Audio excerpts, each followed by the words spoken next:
Ela é cheirosa, suculenta e uma das frutas mais consumidas do mundo. Suas árvores se espalham por todo o Brasil e ela chegou até 30 metros de altura. Quem nunca se lambuzou embaixo de uma mangueira e depois ficou brigando com fiapo no dente? Hoje a sobremesa campeã que vai dar samba e refrescar o paladar é o sorbet de manga.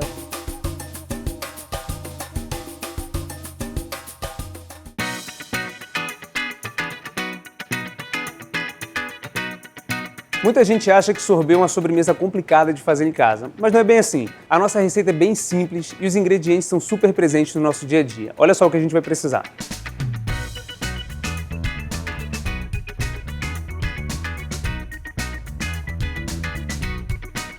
A primeira coisa a se fazer é higienizar bem as mangas, porque a gente vai usar ela toda, a polpa e a casca. Já começar a descascar as mangas e cortar em cubos médios.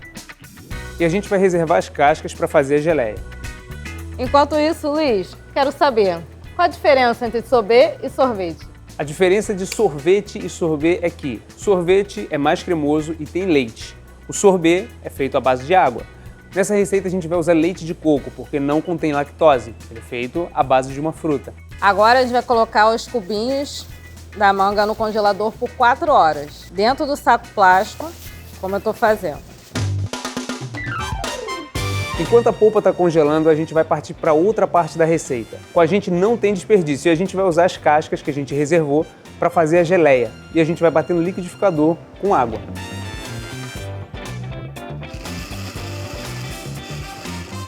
É importante não colocar mais água, senão a geleia desanda.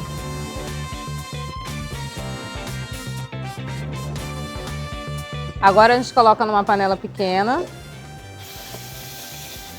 junto com açúcar e mexe. Pronto. Nossa geleia agora está em ponto de fio, podemos voltar para o sorbet. Mas antes disso, vamos aprender um pouco mais sobre essa fruta maravilhosa? Olha a manga!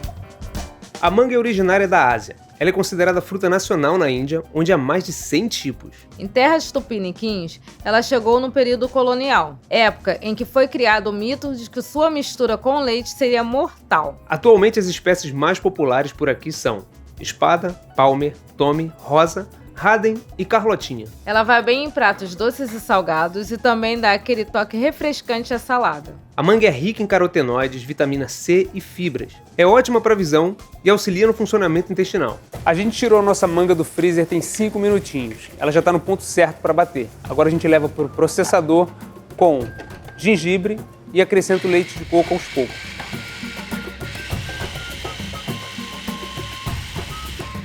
O sorbet está no ponto certo, que é esse aqui. O importante é empratar logo para ele não derreter. E quem vai provar essa delícia é a Amanda Ribeiro, que foi a primeira aluna trans da Gastromotiva e vai conversar com a gente sobre inclusão, gênero e, é claro, comida. Oi, Amanda. Bom, nós viemos te apresentar o sorbet de manga, onde a gente utilizou a polpa para fazer esse sorbet e uma geleia de casca de manga. Nossa, que interessante. A geleia da casca de manga. Muito cremoso, muito bom. E você sente ao mesmo tempo a parte cremosa do sorvete de manga e essa parte da calda que é feita com a casca. Você toma um sorvete mastigando, né? Isso. Amanda, você foi a primeira aluna trans aqui da Gastromotiva. Como você conheceu o projeto e como foi sua trajetória aqui dentro? Eu descobri na Gastromotiva a minha verdadeira vocação mesmo. Desde os meus 8 anos de idade, que eu costumava fazer sopa. E assim, a minha preocupação maior era com relação a como eu seria tratada. Quando eu vi o meu nome social na ficha, eu falei, nossa, que legal que eles respeitam isso. E não foi preciso eu pedir nada. Me conheceram quando eu me apresentei como Amanda e assim ficou até o final, até minha formatura, que inclusive na certificação veio o meu nome social, Amanda Ribeiro.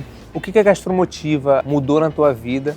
Como é que foi depois que você saiu do curso, depois que você se formou? Olha, depois que eu saí do curso, eu tinha muitas dúvidas, porque não basta simplesmente a pessoa querer oferecer uma vaga de trabalho para uma pessoa trans, uma travesti. A grande dificuldade é é o dia a dia, é o tratamento através dos demais funcionários. Existem empresas que dão essa oportunidade de empregabilidade para nós, mas muitas pedem demissão por achar que sofreram transfobia, uma vez que nós só temos, muitas das vezes, somente ser cabeleireira, maquiadora e a prostituição. Sim. E muitas pensam, porque não conheceram minha vida antes, aí pensam que eu já nasci assim, pronta e com as oportunidades, com as portas abertas. Não, eu também já passei pela prostituição. E aí eu tive em Botafogo, eu vi uma barraca de caldos. E aí eu fui e comprei uns 4 caldos diferentes para provar. E aí eu estava com um amigo. E aí eu falei pra ele, nossa, eu tinha vontade de trabalhar com caldos. E aí ele me deu a ideia de começar não com food truck, mas com uma carrocinha de caldos. Porque aí eu poderia ver e sentir como é que seria a aceitação, como isso seria recebido pelo público, né? Sim. Pelos clientes. E assim foi, eu comecei usando o uniforme da Gastromotiva de chefe. E aí eu comecei fazendo 4 caldos. E hoje você tem quantos caldos, mais ou menos, lá? Hoje eu tenho uns quase 20. E assim foi, com o dinheiro foi entrando. Depois eu fui criando uma identidade, assim. Eu fui vendo o que eu, como cliente de um restaurante, gostaria no meu bairro. Ali na área onde tem Complexo do Alemão, no bairro de Inhaúma. Então, assim, a gente criou um espaço onde as pessoas queriam ficar. E começou a vir um público de outros bairros. Então, eu comecei a ver esse crescimento e ver que, independente de eu ser uma pessoa trans, só teve como eu sentir essa mudança porque eu investi nisso. Eu quis enfrentar e pagar para ver como seria. E a gente agradece muito a tua presença aqui hoje.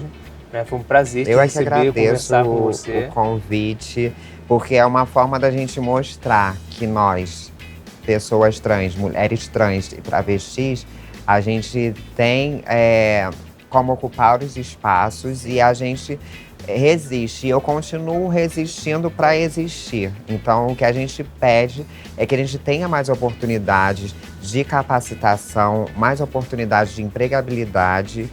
E assim, eu estou vindo nessa temporada, agora de 2019, eu já com o projeto de empregar pessoas trans, de ter uma pequena capacitação com elas. Gostaria de dar oportunidade para todas e todos, porque também tem os homens trans. Mas assim, infelizmente não tem como, porque eu sou uma pequena, uma microempreendedora. Ainda, mas quem sabe, né? Eu não posso estar dando oportunidade para outras pessoas. Mas aos pouquinhos a gente chega lá, trabalhando junto a gente chega lá. Obrigado, mano. Eu que agradeço.